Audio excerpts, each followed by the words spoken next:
Welcome back to my YouTube channel. उम्मीद है कि आप सब खैरियत से होंगे। तो गाइस, जैसा कि आप सब जानते हैं कि पीएमए 152 लॉन्ग कोर्स की वैकेंसीज अनाउंस हो चुकी हैं और हमारी प्रिपरेशन सीरीज़ चल रही है।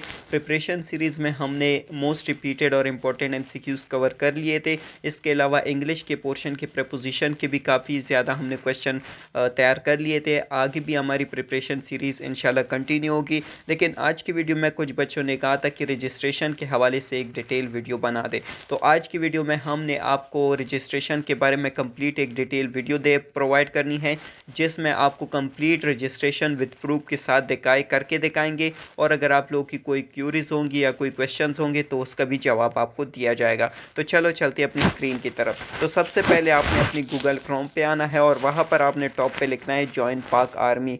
उसके बाद आपने ये सर्च कर लेना है। तो सबसे पहले जो आपके पास वेबसाइट आ जाएगी www.joinpakarmy.government.pk, इस पर आपने क्लिक कर लेना है। जैसे ही आप इस पर क्लिक करोगे आपके सामने इस तरह का एक इंटरफेस आ जाएगा। इस तरह का इंटरफेस आने के बाद आपके सामने सबसे टॉप पे पीएमए 152 लॉन्ग कोर्स का एक जो है वो वेबसाइट आ जाएगी, जिसमें हमने रजिस्ट्रेशन करनी है। इसके अलावा नीचे soldier recruitment 135 technical cadet course, ये भी वैकेंसीज आ चुकी हैं।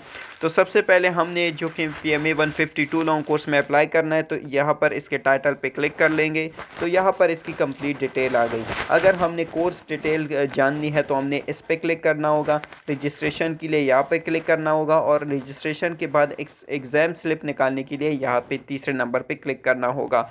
लास्ट डेट जो है रजिस्ट्रेशन की वो 14 मई 2023 है। तो चलो एग्ज़ाम स्लिप आपको बाद में दिखाते हैं, सबसे पहले अपनी रजिस्ट्रेशन कराते हैं। तो रजिस्ट्रेशन की तरह के लिए हमने सिंपली यहाँ पे क्लिक कर लेना है। क्लिक करते ही हमारे पास इस तरह का इंटरफेस आ जाएगा। तो सबसे पहले हमारे पास आ जाती है पर्सनल इन्फॉर्मेशन। कोर्स आपका ऑटोमेटिकली फिल होगा पीएमए 152 लॉन्ग कोर्स। उसके बाद आ जाता है टेस्ट सेंटर। टेस्ट का सेंटर बताना है। जो सेंटर आपके करीब है आपने उसी सेंटर को क्लिक कर लेना है। मेरे जो करीबी सेंटर है वो रावलपिंडी है, तो मैं एएसआरसी रावलपिंडी को क्लिक कर लूँगा। उसके बाद यहाँ पर आपने अपना नाम लिखना है। जो भी आपका नाम है आपने वो टाइप कर लेना है। मेरा नाम हसनैन है तो ये लिख दिया। यहाँ से आपने अपनी डेट ऑफ बर्थ लिख लेनी है। मैं अपनी लिख लेता हूँ, आपने अपनी अपनी डेट ऑफ बर्थ लिख लेनी है। तो डेट ऑफ बर्थ लिखने के बाद नीचे आपने यहाँ पर आपने अपने CNIC यानी कि बेपॉम नंबर देना है। तो मैं एक ऐसे ही बेपॉम नंबर मैंने एज यूजुअल दे दिया है। आपने अपना बेपॉम या CNIC नंबर देना है। चूँकि मैं ये प्रैक्टिकली आपके लिए करा रहा हूँ लेकिन ये सैंपल है, तो आपके लिए ये मैंने खुद से एक बेपॉम नंबर डाल दिया। अब यहाँ पर आपने अपने बेपॉम नंबर को वेरीफाई कर लेना है। इसको वेरीफाई करके आपने दोबारा से सेम ही वही वाला बेपॉम नंबर डालना है जो आपने ऊपर डाला था। उसके बाद आपका फादर या गार्डियन का नेम आ जाएगा, जो भी नाम हो। तो मैं एक ऐसी कुछ लिख देता हूँ। आपने यहाँ पर अपने फादर का नेम लिखना है। उसके बाद यहाँ पर आपने अपने फादर का CNIC नंबर लिख लेना है। तो CNIC नंबर लिखने के बाद यहाँ पर आपके पास आ जाएगा फादर्स प्रोफेशन कैटेगरी। आपके फादर की प्रोफेशन की क्या कैटेगरी है, यानी कि वो जॉब क्या करते हैं। तो जैसे ही आप इस पर क्लिक कर लेंगे आपके पास मुख्तलिफ़ किस्म की जॉब्स आ जाएंगे। Businessman, private job, government job, जो भी आपके फादर जो है जॉब करते हो आपने उसी को क्लिक कर लेना है। और अगर ये जो कैटेगरीज दी गई हैं इनमें से कोई ना हो तो आपने अदर के ऊपर क्लिक कर लेना है। अदर के ऊपर क्लिक करने के बाद आपके पास आपका जो भी है आपने उसी को क्लिक कर लेना है। लेकिन अगर इन कैटेगरीज़ में से आपके फादर की जो प्रोफेशन है वो ना हो तो आपने अदर को क्लिक कर लेना है।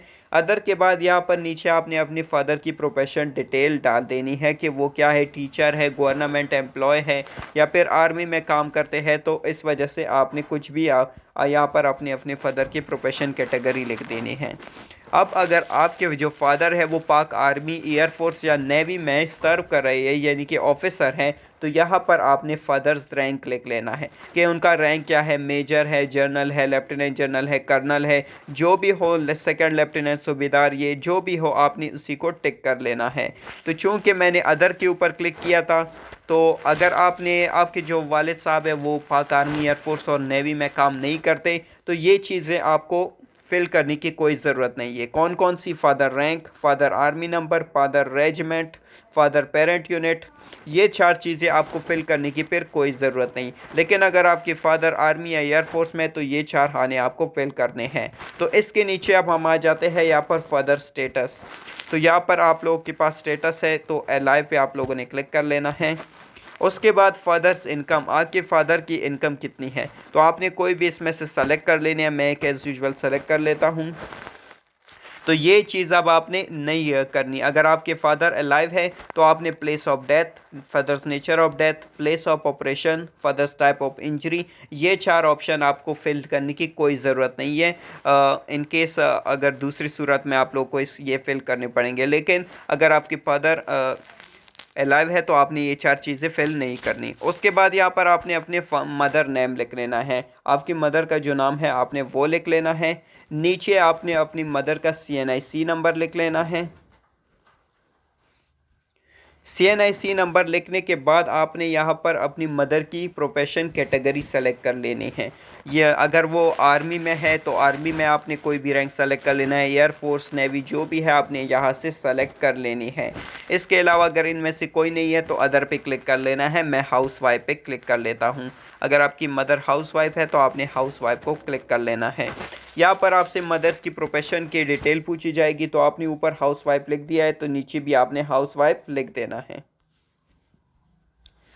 उसके बाद आपने मदर का रैंक, मदर का army number, regiment, parent unit, उसी तरह ये 4 खाने आपने स्किप कर देने हैं अगर आपकी मदर जो है वो आर्म फोर्सेस में ऑफिसर नहीं है तो। अगर है तो ये आपको फिल करने पड़ेंगे।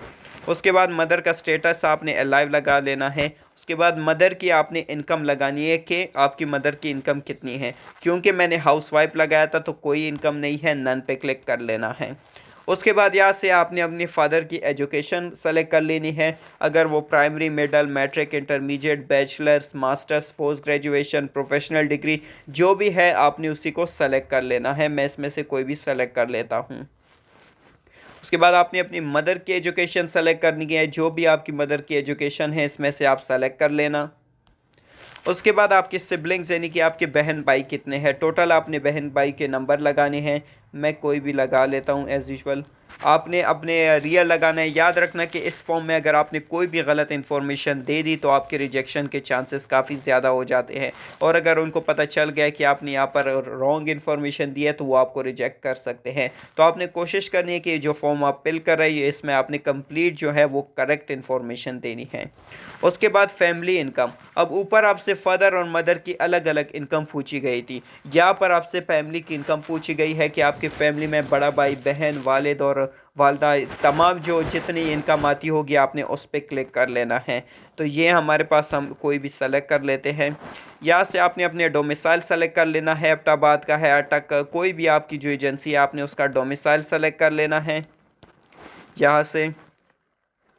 तो मैं अपना सेलेक्ट कर लेता हूँ यहाँ से ऊपर जाके। तो ये हो गया FDI खान को एजेंसी। तो यहाँ से मैंने कोई भी सेलेक्ट कर लिया। आपने अपना जो डोमिसाइल है वो सेलेक्ट कर लेना है। उसके बाद डिस्ट्रिक्ट आपने सेलेक्ट कर लेना है। यहाँ पर आपको डिफरेंट डिस्ट्रिक्ट दी गए हैं, आपने इसमें से कोई भी सेलेक्ट कर लेना है। तो मैं एक सेलेक्ट कर लेता हूँ। उसके बाद यहाँ पर आपने अपना प्रोविंस सेलेक्ट कर लेना है। पंजाब, सिंध, बलूचिस्तान, खैबर पख्तूनख्वा, इस्लामाबाद, फाटा, आज़ाद जम्मू एंड कश्मीर या गिलगित बल्तिस्तान। तो आपने अपना सेलेक्ट कर लेना है। मैं एक ऐसी यूजुअली सेलेक्ट कर लेता हूँ। उसके बाद आपने अपना पोस्टल कोड लिखना है। आप जिस सिटी में रहते हैं आपने वहाँ का अपना पोस्टल कोड लिखना है। जो आपने ऊपर एड्रेस दिया है उसी का आपने पोस्टल कोड लिखना है। अगर पोस्टल कोड आपको नहीं पता तो आप जैसे ही गूगल पे अपनी सिटी का नाम लिखेंगे साथ में लिखेंगे ये सिटी और इसका जो पोस्टल कोड है वो लिखेंगे तो पोस्टल कोड आपके सामने आ जाएगा। फॉर एग्जांपल अगर मैं इस्लामाबाद का फाइंड करना चाहता हूँ तो मैं इस्लामाबाद पोस्टल कोड लिखूंगा तो नीचे हमारे पास रिजल्ट्स में आ जाएगा। तो यहाँ पर रावलपिंडी का जो पोस्टल कोड है वो 46,000 है। तो उसके बाद तहसील खुद ब खुद ही आ जाएगा। यहाँ पर जब आप डिस्ट्रिक्ट दे देंगे तो तहसील आपका ऑटोमेटिकली फिल हो जाएगा। यहाँ से आपने अपना एड्रेस लिख लेना है जहाँ पर आप अभी रहते हो, यानी कि अगर आप हॉस्टल में रहते हैं या फिर किराए के घर में रहते हैं तो वो आपने प्रेजेंट एड्रेस यहाँ पर लिख देना है। नीचे आपने परमानेंट एड्रेस लिख लेना है। परमानेंट एड्रेस आपका जो भी परमानेंट एड्रेस हो, जो आपके शनाख्ती कार्ड नंबर पे हो या बेफॉर्म पे हो, वो आपने यहाँ पर नीचे लिख देना है। उसके बाद जेंडर सेलेक्ट कर लेना है, क्योंकि ये जॉब खाली मेल के लिए है तो आपने मेल की सेलेक्ट कर लेना है। मैरिटल स्टेटस मतलब आपकी शादी हुई है या नहीं हुई, तो आपने अनमैरिड को सेलेक्ट कर लेना है, क्योंकि मैरिड लोग PMA 152 लॉन्ग कोर्स के लिए एलिजिबल नहीं होते हैं। उसके बाद यहाँ पर आपने अपना रिलीजन सेलेक्ट कर लेना है, मुस्लिम हो या नॉन मुस्लिम। मैं मुस्लिम हूँ तो मैंने मुस्लिम को सेलेक्ट कर लिया है। यहाँ से आपने अपना सेक्स सेलेक्ट कर लेना है, शिया सुन्नी जो भी आपने सेलेक्ट कर लेना है। उसके बाद यहाँ पर अगर आप नॉन मुस्लिम है तो उसमें से आपने इनको सेलेक्ट कर लेना है, क्रिश्चियन, सिख, हिंदू, कलाश, बुद्धिस्ट, अहमदी जो भी है आपने इसको सेलेक्ट कर लेना है। लेकिन अगर आप मुस्लिम है तो ये आपको सेलेक्ट करने की कोई ज़रूरत नहीं। उसके बाद यहाँ से आपने अपनी कास्ट सेलेक्ट कर लेनी है, मुग़ल है, तूरी है, जो भी है, बंगश है, जो भी आपने यहाँ पर सेलेक्ट कर लेनी है। यहाँ पर आपने अपना मोबाइल नंबर दे देना है, जो मोबाइल आपकी यूज़ में हो नंबर। नीचे आपने अपना ईमेल एड्रेस दे देना है। यहाँ पर आपने अफियर एंड स्टेटस देना है कि आप फ्रेश कैंडिडेट है या फिर अगर आप ISSB से रिजेक्ट हुए हैं या फिर ISSB में नॉन रिकमेंड हुए हैं तो आपने फ्रेश कैंडिडेट को सेलेक्ट नहीं करना। यहाँ पर नीचे जो आपको दो ऑप्शन दिए गए हैं इनमें से सेलेक्ट कर लेना है। नंबर 1 है recommended not recommended in ISSB और PMA या technical cadet course, recommended not recommended of navy and air force. तो अगर आपने ISSB नहीं दिया तो आप एक फ्रेश कैंडिडेट है, आपने फ्रेश कैंडिडेट को सेलेक्ट कर लेना है। प्रीवियसली अप्लाइड इन, आपने प्रीवियसली किन कोर्सेज में अप्लाई किया है आपने वो लगा देनी है। फॉर एग्जांपल अगर आपने PMA 151 लॉन्ग कोर्स में किया है तो आपने वो यहाँ पर लिख देना है। नीचे एप्लीकेंट सर्विंग स्टेटस ये आपने नो ही रहने देना है, इसको आपने नहीं छेड़ना। Passport number, type of passport, date of passport, place of passport, ये चीज़ें आपने नहीं छूनी, इनको कुछ नहीं करना, इसको ऐसे ही रहने देना है। उसके बाद यहाँ पर आपकी एजुकेशनल डिटेल्स आ जाएगी कि आपकी एजुकेशन के बारे में अभी पूछा जाएगा। तो सबसे पहले आ जाती है यहाँ पर हमारी मैट्रिक की एजुकेशन। यहाँ पर आपका जो भी ग्रुप होगा आपने वो सेलेक्ट कर लेना है। आर्ट्स, ओ लेवल, साइंस, मेरा साइंस था तो मैं साइंस को सेलेक्ट कर लेता हूँ।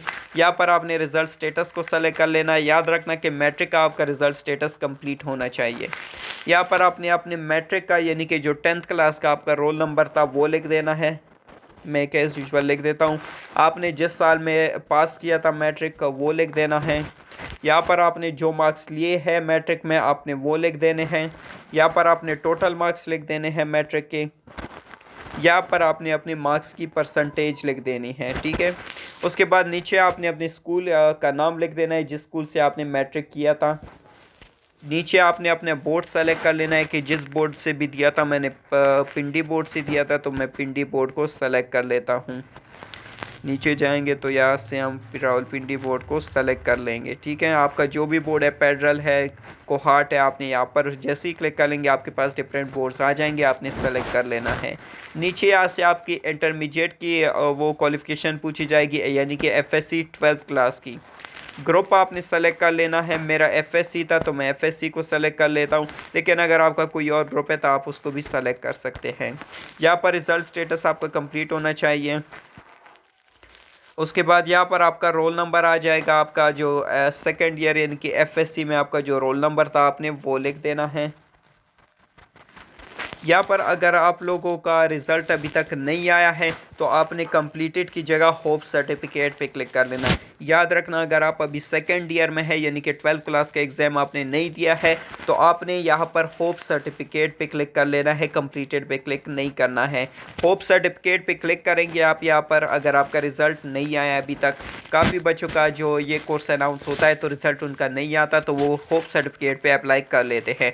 होप सर्टिफिकेट आपको आपके इंस्टीट्यूशन से मिल जाएगा। उनको बोलना कि हम ऐसे आर्मी के लिए अप्लाई करें, हमें होप सर्टिफिकेट की ज़रूरत है। लेकिन आपने होप सर्टिफिकेट में एक बात याद रखनी है कि जितने मार्क्स आपके फर्स्ट ईयर में आए हैं आपने उतनी ही होप सर्टिफिकेट में लिख देने हैं, क्योंकि अगर आप ज़्यादा मार्क्स लिखेंगे जितने आपके नहीं आ सकते और आपको पता है कि आप उतने गेन नहीं कर सकते और आगे आपका मेरिट में सिलेक्शन हो गए तो अगर आपके मार्क्स कम आ गई तो आपके रिजेक्शन के चांसेस होते हैं। यहाँ पर आपने अपना पासिंग ईयर लिख देना है कि जिस साल में आपने पास किया था।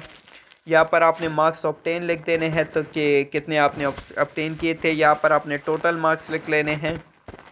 नीचे आपने परसेंटेज लिख देनी है मार्क्स की। यहाँ पर आपने अपनी इंस्टीट्यूशन का नाम लिख लेना है जहाँ से आपने अपनी एफएससी की थी। नीचे आपने बोर्ड सेलेक्ट कर लेना है। मैंने फेडरल बोर्ड से किया था तो मैं फेडरल बोर्ड को सेलेक्ट कर लेता हूँ। नीचे बैचलर की क्वालिफिकेशन पूछी गई है। अगर आपने एफएससी किया है तो आपने यहाँ तक कंप्लीट कर लेना है। उसके नीचे अगर आपने उसके अलावा बैचलर्स नहीं किया है तो आपको ये जो है ये फिल करने की कोई ज़रूरत नहीं है, ये नीचे वाला कॉलम। लेकिन अगर आपने बैचलर किया हुआ है तो आप इसको फिल कर सकते हैं। लेकिन PMA 152 लॉन्ग कोर्स के लिए हमारी जो मिनिमम क्वालिफिकेशन है वो एफएससी है, तो आप अगर एफएससी बेस पर करेंगे तो ही बेटर होगा। तो आपने नीचे अगर कोई क्वालिफिकेशन नहीं लिखनी, यहाँ पर आपके पास ये आ जाएगा कि आई हेयर बाय डिक्लेयर। इसमें यही लिखा गया है कि मैंने जो ऊपर इन्फॉर्मेशन दी है वो तमाम इन्फॉर्मेशन करेक्ट है और मैंने सब कुछ सच सच बताया है। तो इसके बाद आपने इसको चेक मार देना है। नीचे आपके पास एक कोड आ जाएगा, इस कोड को आपने यहाँ पर फिल कर लेना है। मैं लिख देता हूँ G9MIOSJ। ये कोड जैसे ही आप लिख लेंगे आपने रजिस्टर के ऊपर क्लिक कर लेना है। रजिस्टर के ऊपर जैसे ही आप क्लिक कर लेंगे आपके पास आपकी यूज़र आईडी आ जाएगी और आपकी रजिस्ट्रेशन कंफर्म हो जाएगी। उसके बाद 72 यानी कि 3 दिन बाद आप लोगों का जो रजिस्ट्रेशन है वो अप्रूव हो जाएगी और आपका टेस्ट डेट और टाइम आपके सामने आ जाएगा स्क्रीन पे। और वो रोल नंबर स्लिप आपने प्रिंट कर लेनी है और वहाँ से आपने सब कुछ फिल कर लेना है। क्योंकि ये मैंने एक सैंपल के तौर पर किया था तो मैं ये रजिस्टर नहीं करूँगा क्योंकि ये फेक हो जाता है और वो लोग ये इससे अच्छा नहीं समझते। तो उम्मीद है कि आप लोग को समझ आ गई होगी। अब आपने रजिस्ट्रेशन जो यानी कि जो आपका जो रोल नंबर स्लिप है वो कैसे निकालना है, तो आपने एग्ज़ाम स्लिप पे क्लिक कर लेना है। यहाँ पर जैसे ही आप यहाँ पर क्लिक करेंगे आपके सामने एक नया स्क्रीन आ जाएगा। थोड़ा सा वेट करते हैं इसके लिए हम। तो जैसे ही हमने क्लिक किया हमारे पास ये एग्ज़ाम स्लिप आ जाएगा। यहाँ पर आपने अपना शनाख्ती कार्ड नंबर या बेफॉर्म नंबर जो आपने फॉर्म बेफॉर्म में दिया था वो लगा लेना है। नीचे आपने अपने फादर या गार्डियन का CNIC नंबर लिख देना है, ठीक है। उसके बाद आपने ये जो एंटर कोड का दिया गया है Q4OADR2 ये आपने यहाँ पर फिल कर लेना है और चेक स्टेटस पे जैसे ही आप क्लिक कर लेंगे आपका जो रिज़ल्ट है, आपकी जो रोल नंबर स्लिप है उसका स्टेटस आपके सामने आ जाएगा। कुछ बच्चों का जो पेंडिंग लिखा होता है तो वो काफ़ी कंफ्यूज हो जाते हैं, तो आपने कंफ्यूज नहीं होना और घबराना नहीं है क्योंकि पेंडिंग का मकसद यही होता है कि उन्होंने अभी तक आपका जो रजिस्ट्रेशन है वो अप्रूव नहीं किया है, लेकिन कुछ 2-3 दिन में वो अप्रूव हो जाता है। तो आपने वो अप्रूव होने के बाद उसका जो प्रिंट निकाल लेना है और उसे अपने पास टेस्ट सेंटर लेकर जाना है। तो ये थी PMA 152 लॉन्ग कोर्स की रजिस्ट्रेशन का कंप्लीट प्रोसीजर मैंने आपको समझा दिए है। उम्मीद है कि आप लोग को वीडियो अच्छी लगी होगी। इंशाल्लाह प्रिपरेशन सीरीज़ चलती रहेगी, कल से फिर से प्रिपरेशन सीरीज़ कंटिन्यू रखेंगे। अगर आप किसी और टॉपिक पर वीडियो चाहते हैं तो आप वो भी हमें कमेंट सेक्शन में बता सकते हैं, उस पर भी वीडियो ज़रूर बनाई जाएगी। तो गाइज़ आज की वीडियो पर एंड करेंगे, मिलते हैं नेक्स्ट वीडियो में, तब तक के लिए खुदा हाफिज़। Thank you guys.